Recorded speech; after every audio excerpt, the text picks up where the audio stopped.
Hello and welcome to my latest In Conversation piece.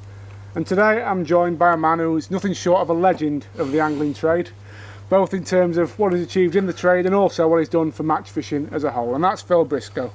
Hi Tom. Phil, we're here at Larford Lakes, a venue you've built over the years from pretty much scratch. Yeah, 24 years now I've had these lakes, and I've seen such changes with it. When I took this over 24 years ago, it was one lake, and for 2 years I stocked it and you couldn't get a bite. In the end I made a decision that 32 acres of water was too much, so we put in the burrs, as you know, and we made the specimen lake into 2 lakes. So we now have the match lake and the special lake, and then phase 2 was to do the arena at the bottom. So we effectively divisioned it into 3 lakes. As soon as we did that, and as soon as we started introducing stock again, it transformed, you know. I remember growing up match fishing in a poor northern town, as you can imagine, Phil. They're all poor down there. We all used to read magazines and the papers, and we'd dream of coming to Larford, and one of the first big weight venues in the country, really. Yeah, I mean, look, when we first did the the match lake, the first stockings in volume, and we put volume in, trust me, was F1s. Yeah. And at that point in time, it was an unknown quantity, really. F1s had just been introduced. We had our fish from Riverfield at the time. What the hell's an F1? Hybrid, and what they were supposed to be the ideal match fish. And we stocked with about 20,000 F1s in the first couple of stockings. And I'll never forget opening the lakes, having stocked with these things. All the burrs and everything were no grass on them, etc. It was all planted, seeded, ready to go, but no grass growing on them. And I stood at the top of the lake here and I looked down when the whistle went. It was all club matches, both banks. And as soon as the whistle went, every single angler, bar none, was into an F1. And it's a very, very satisfying thing to see. And the F1s made the reputation for Larford Lakes, no question about that. And we still have in these lakes. People think F1s don't live too long. Well, I'm telling you now, there's F1s in there that are literally 20 years old. And we're still catching them to this day. And the fish that can go 5, 6, 7, 8 pounds even. So they do grow, very, very similar to stock carp, if you like. And they're interesting fish because the older they get, the more they change the habits. They feed more like a proper carp does. But your smaller F1s, you'll catch 24/7, winter or summer. Well, as you can see, we're 3 minutes in. We've had our first cup of tea break. Phil, I want to ask you, owning a fishery, it is every angler's dream. Like, I know as a young angler I used to dream of it. But what's it like? You're a match angler yourself, you love catching fish, but they're also your pets. How does it feel? Well, you get a lot of satisfaction out of owning a fishery. You also get a lot of heartache because, it isn't plain sailing. A lot of people dream about having a fishery. That dream becomes reality when you see what maintenance is required and the blood, sweat and tears you get out of a fishery. Everybody wants a hot summer. Fishery owners don't, because you have oxygen problems, possibly. You have the possibility of KHV with extreme temperatures, etc. You can buy stock that just isn't tolerant to your water.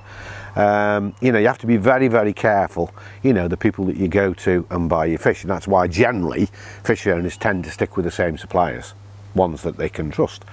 But take the specimen lake, for instance. I get immense satisfaction. I love that lake to bits because you never know what you're going to catch next. And over the years, the stocking density that I've put in there in pure carp, like commons, mirrors, koi, etc., etc., they've grown and grown. Now that lake is full of 20-pound fish. It's got a big head of 25s and 30s. And we've had fish out there 38, 39 pounds. We've not yet recorded a 40-pounder, but I'm certain they'll be in there. And when you catch these sort of fish, and I've got to say, the vast majority of match anglers are very capable anglers, and they do take care. You know, they play the fish out as quickly as they can so they don't stress it, and when they unhook it they're very quick about that, and generally speaking they put it back into the keep nets. They don't even touch the fish, you know. But when you see a 20-25 pounder going into a keep net, it's almost criminal. And carp anglers would turn around and contest all of this. They'd turn around and they'd say, you know, you shouldn't be doing that, and realistically you shouldn't. But you know, on that specimen lake now, you can have 5 fish for £100. That's ridiculous, isn't it? It's ridiculous. But I do get immense satisfaction out of it, and you see cycles happening with your lakes.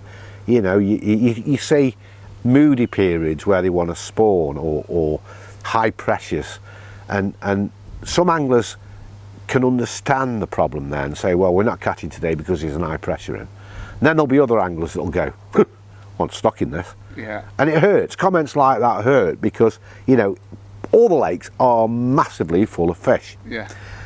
And I'm seeing now, as I say, with cycles, I'm seeing now carp breeding for the first time on the match lake. That's never happened before. And we're catching little fish like this, and I'm seeing the bream, which were always been prolific on the special lake, but I'm seeing bream now that were half, 3/4 of a pound. The vast majority now being caught at £4 and £5. Yeah. It's very, very satisfying. But trust me, you know, the maintenance, the heartache is immense with the fishery, and people that go into it, beware. You know, you might love it, your fishing will suffer. If you're a fisherman and you get involved with lakes like I've got, then your preparation days on match fishing are finished. I want to move on to that next, actually, Phil, to your personal fishing. How did it all start for you? Take us back to the beginning. To the beginning, when I first got into the tackle trade. Yeah. Well, I mean, I've been in the tackle trade for well over 40 years. So I'm one of the godfathers of the industry, really.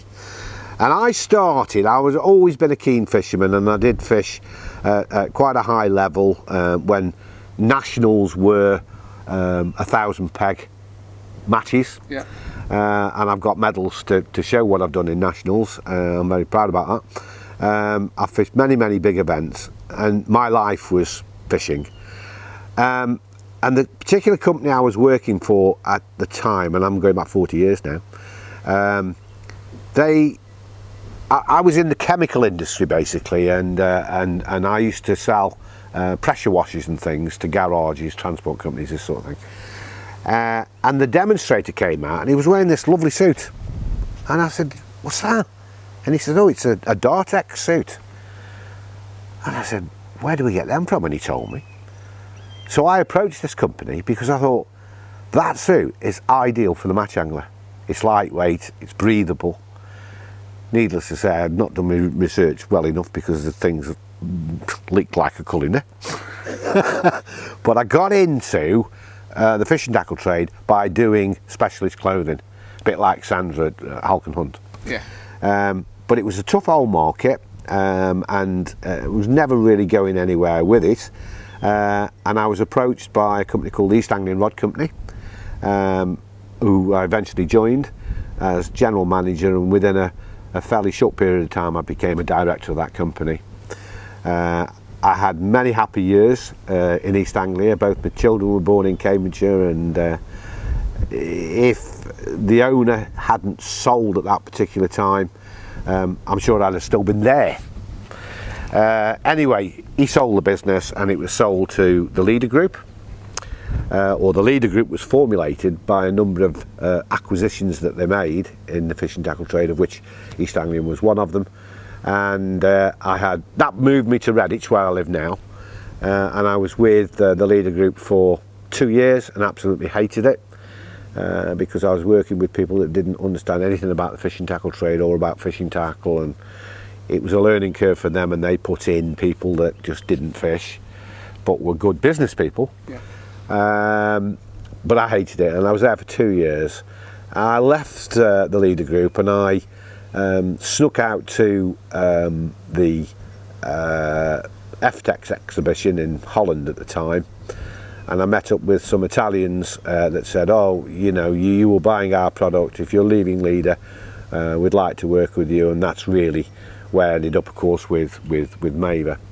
Unfortunately, of late, we had our differences. I wish them well, but at the end of the day, we fell out. But I was with them a long time, and I increased the brand credibility and the awareness of the brand all across Europe. Yeah. And it became a very, very powerful brand. And then from there, I've concentrated on my fishery, and I'm really enjoying my time at the fishery, although I do miss the tackle trade a lot. I used to love the China travel and everything else, and the design element of things. People may say, well, you can't fish, but I could certainly design poles and rods. Yeah. And I used to love it. That side of things I used to love. By the way, you know, joking aside, I've seen you fish. You're a very good angler, and also, I just want to ask you. I mean, you're similar to me. People often said when I joined the trade that, or when you worked in the trade for a few years, it'll kill your love of match fishing. But you'll happily work Monday to Friday, and then Saturday and Sunday you're on the bank fishing a match after running the match at your own lake. Yeah. I mean, you know, I fish I don't get around the circuits anymore. I don't do the preparation. If it's one thing that annoys me, it's getting on the bank, sitting next to somebody like yourself that can go, well, I've got all the rigs I need there, boom, boom, boom, boom, clip up and ready to go. Whereas I'll be tying rigs on the bank because I just don't have time anymore to prepare like I used to prepare. But once I'm on the bank, I enjoy it as much as the next man. I'm still competitive. I get beat up an awful lot, that's fair to say nowadays. But I mean, if you take like last night's fishing, you know, I had 254 pound on the Shelley bank over there. And I mean, it was awesome fishing. And what cost me winning the match, I was third as it turned out, what cost me winning the match was because I started hooking some of these 20 pound plus fish, of which I ended up doing sort of 4 of my edge rigs, and then I've gone, I haven't got any more tied. And that's cost me, you know. So yeah, my enthusiasm for the sport hasn't changed. I mean, I love my course fishing, love my match fishing, and of course I enjoy my salmon fishing and a bit of sea fishing as well. So happy days. Happy days. I just want to focus a little bit more on your time in the tackle trade. Obviously, when I first came into it, you were managing director of Maver UK. Couple of questions for you, because it's nice to be able to talk to somebody who's now sort of out of that position, so I can ask them all the things I daren't ask you about. What makes the perfect sponsored angler, in your opinion?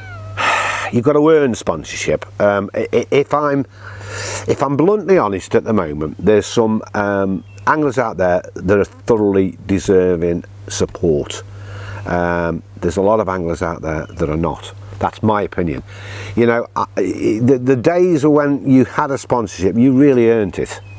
Now there's too much sponsorship in general around, whether it be ground bait, whether it be tackle or whatever. And I've always said things, as you know, as I see them. You know, I don't pull my punches.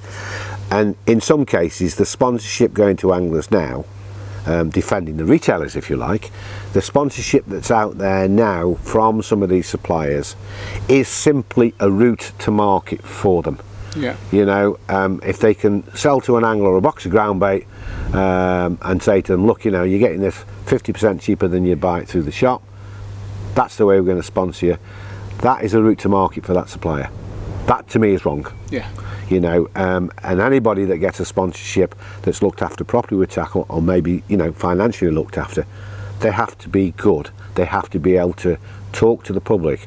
The last thing I would like to see is somebody out there with a great big fat sponsorship that's effectively being very big-headed about what they've got. I won't name the guy, but I had a sponsored angler on here in my past days that we sponsored, and he came onto this car park having won the match over here, and there was a young lad went up to him who'd fished the match and said, "You've done really well today. Can you tell me how you fished it?" You know what his answer was?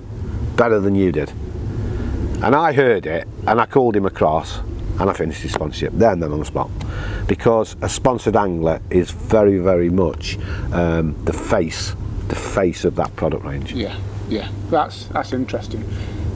You talk about obviously you know, being the face, and social media is something that's become more and more effective. I mean, we were speaking earlier, and you said, you know, towards the end of your time at Mavor, you saw it coming in and you took action to really sort of grow it. Do you think that's a good thing for the sport, Phil, or not? What do you mean, growing the company? I mean, do you think that the tackle trade, that the sponsorship game was easier before social media, or do you think that maybe as it is now, it allows anglers to promote products better? It's great on social media now to see so much going on film and talking to the anglers on the bank and going through the tackle in some detail. That to me is far more impactful and far more educational than reading it in a magazine, to be quite honest. Yeah. You know, you're almost feeling and touching it when you're watching a film, and you're seeing it in use, whereas you can't quite see the same. You definitely can't see the same when it's on paper. Yeah, yeah. So I think, you know, social media the way it is now, and everything that's put out on Facebook, etc., is great for the trade. The biggest problem for the trade is the way the product's being sold direct to the public. Yeah. That I hate. You know, look, at the end of the day, the fishing tackle trade is in a mess. The future of the fishing tackle trade is in the angler's hands.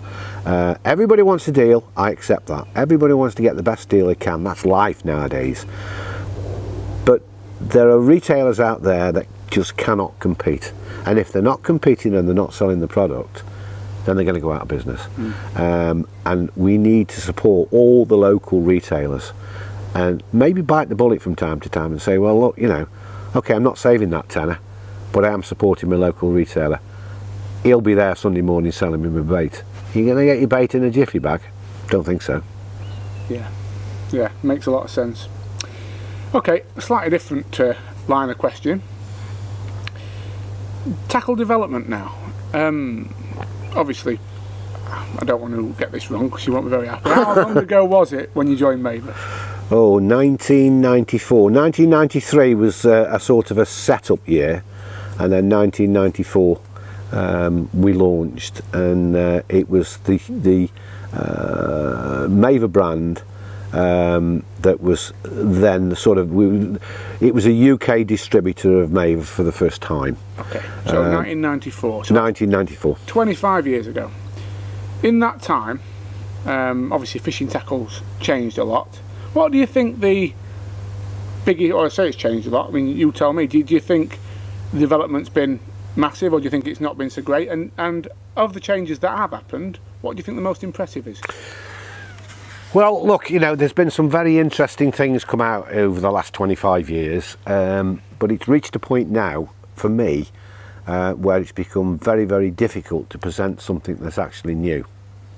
You can't reinvent the wheel anymore, you know, and what you're seeing nowadays is product that is being redeveloped. It's the same product, but it's packaged better, it's presented better, it's been refined, but it's still the same item, Tom. You know, what is there, particularly in the match side of things, what is there to develop now? Poles have become very, very difficult to improve further. I mean, I really believe we've reached the limits of refinement or technology in carbon. You know, there'll be some impressive names and some names and referrals to what this carbon can do, and whoever's writing it really is just really trying to sell the product. It isn't actually there. Yeah. You know, rods, poles, seat boxes, perhaps still, the seat box area, there's still movement there, I think, to improve seat boxes a little further. Rods and poles, very, very difficult market. Accessories now, difficult market. It's saturated. Yeah, yeah. It's interesting. What of all the products you've seen in your life, then, what single thing, and it can be from any brand, has struck you as being the best, the single best in terms of its innovation and its value for money at the time, of course, when it was launched? I'll never forget launching a pole called the Super Lithium 501, I think it was called at the time, the world's most expensive pole. I remember. I don't remember. I remember reading about this. Yeah, and for that time, the weight, the balance and the rigidity was exceptional. Yeah. But back in them days, we were not on commercial carp fisheries. We were fishing for roach and gudgeon and long pole fishing to the sedges and one thing and another. It would not have stood up to this vigour of commercial carp fishing. Yeah. No way. But that tool at the time was just exceptional. And when we priced it at £5,000 retail, everybody wanted to see it. And we did actually sell some. But it made television coverage, it made national newspaper coverage, and it was good because whether you could afford one or not, it was raising the profile of angling. Yeah. You know, and that will always stick with me.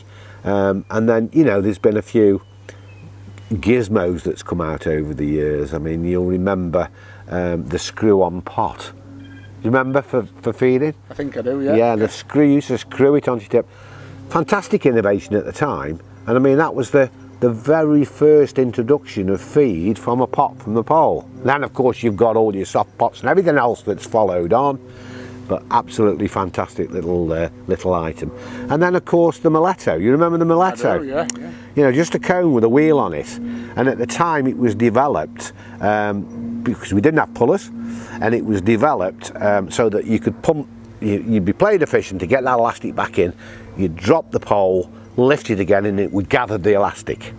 Fantastic thing, you know, and it was very, very innovative at the time. Then pullers came out, and we said, well, hang on, you can still use the same thing through your side slot on your pole, on your power kit, running over this wheel, and you get like a ratchet system, and I still use them to this day. They're the best. Yeah. You know, so yeah, there's items out there that will remain firmly affixed with me for the rest of my life, and I will say that was innovation at the time. Brilliant. Right, another area I want to talk about. Big money match fishing. Now, I remember the first ever Maven Match this final here at Larford Lakes. It was something that you came up with and you ran, and you paid out £50,000, which at the time I think was the most amount of money paid on UK shores. I think maybe Tommy had won 50 grand in Holland. Yeah. But it was the biggest money match that ran regularly, certainly of this era, and look, I mean, it's gone on from there, hasn't it? What made you want to do that, and how do you feel it's gone? It's gone great, and I mean, why did I do it? Basically, I've always said we need to seriously increase the profile of fishing. We want to put fishing alongside other major sports like tennis, golf, darts, snooker. You know, people go, oh, fishing, you know. Well, it's a very exciting sport.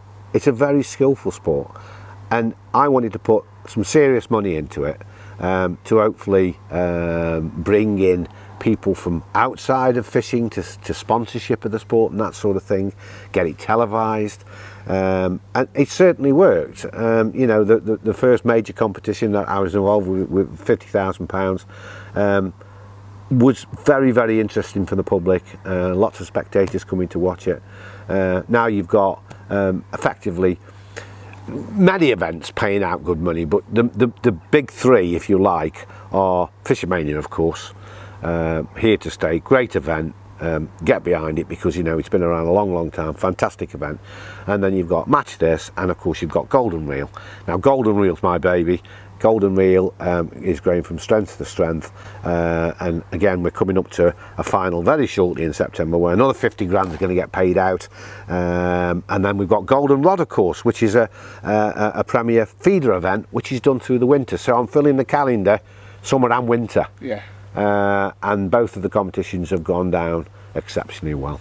Yeah, I must say it's something I've always admired about you, the passion there, because it's always struck me you didn't have to do them. You could have had weekends off, you could have gone fishing yourself and had a much easier life. Yeah, I mean, you're right, I didn't have to do them, but do you know, I've enjoyed every minute of it. You know, the qualifiers for 2019, we've taken it all over the country.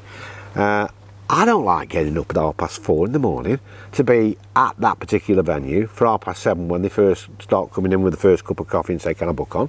I don't want to be there, you know, leaving at 4:30. But at the end of the day, I go, wow, what a fantastic event. Yeah. And how pleased I am for that angler. You know, I don't care who he is. He can be a high profile angler, he can be a club angler, he can be an absolute nobody. He'll get a pat on the back from me. Yeah. Because whether he's drawn a good peg, whether he's drawn a bad peg, you know, if he's drawn a good peg and won off it, he's done it right and he's not wasted that peg. Anybody getting through to a major final where they're beating 100 blokes to get into a major final, good for me. Yeah. Right way, you know, they're good lads. Yeah. I'm going to finish by, I always finish these off by asking a controversial question.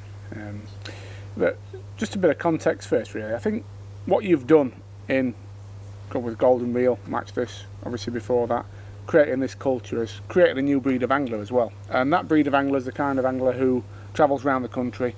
And it's now possible, I would say, to make a full-time living from match fishing if you're good enough at it. And I'd use Andy Powell as an example for that. I'd use Jamie Hughes as an example for that. Yeah. You know, both them guys. I think Andy didn't make the Fish Show final this year for the first time in about 7 years, but he's in the Match This final, he's in the Golden Reel final. Jamie Hughes, of course, in all the major finals. And it gives them a chance of winning a serious, life-changing amount of money. And I suppose the view these guys take on it is if they win one every 3 years, on top of the other winnings, it's paying them a salary. Isn't it? Yeah. I mean, you've got anglers out there now that are repeating performances. And when I say repeating performances, I mean, you know, Jamie Hughes constantly gets in these big finals year after year after year. Andy Power does exactly the same. Andy Bennett does exactly the same. There's suddenly, you know, you're carving out some pretty good bets now, some pretty good anglers that you can say he'll be there again next year. Yeah. You know, these anglers are really shining. I'm always delighted for the people that's never made a major. You know, when they get down here, and I mean, it's squeaky bum time because, you know, I'm in the commentary box there, and I'm giving them all a bit of stick, and I'm putting them under pressure. It's nerve-biting stuff, Tom. You know it is. Yeah. But at the end of it, you know, it's life-changing money, 50 grand, and good prizes to second and third and section winners, and just such a fantastic day. And these big events, hopefully, are going to be here to stay for a long, long time. Excellent. And my awkward question based on that is, who is the best? Who is the number one big money final angler, in your opinion? Who are you going to say?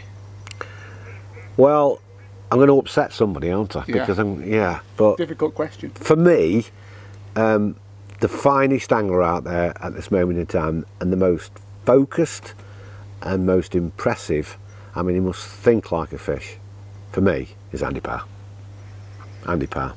Well, he's coming back here in September to defend his title. Yes. Golden Reel champion. Yep. Won it off a peg where everybody said he wouldn't win it. Middle of the grass bank here, everybody said, oh, you want ends or 28 or whatever, or Burbank pegs. And, you know, I can't remember when, you know, a big event on here was last won on an M peg. It's not, he can win it anywhere. Yeah. You know, and there's more and more weights coming to middle of the lake than there is on the ends. And don't forget, on my golden reel anyway, we put in 4 blockers, so we take that end peg advantage away. So you could draw, for instance, if you drew 64 in a normal match, that would be end peg, pretty unstoppable. But you put 66 in, 64 becomes very average. Yeah. You know, whereas the middle pegs seem to, I don't know, whether the fish go, don't want any of this and go into the middle of the lake, I don't know. But for me, there's more chance, I think, of winning the golden reel in the middle of the match lake than there is at the ends. So there you have it, folks. Great interview, Phil. I've loved it, and I shall. You'll be seeing a lot more of us as we cover the golden reel final in September and the golden rod final next March. So all good fun. And if you want to get into a fishery, you know, just think on. You know, look at the colour of my hair. Fishing Lakes have done that.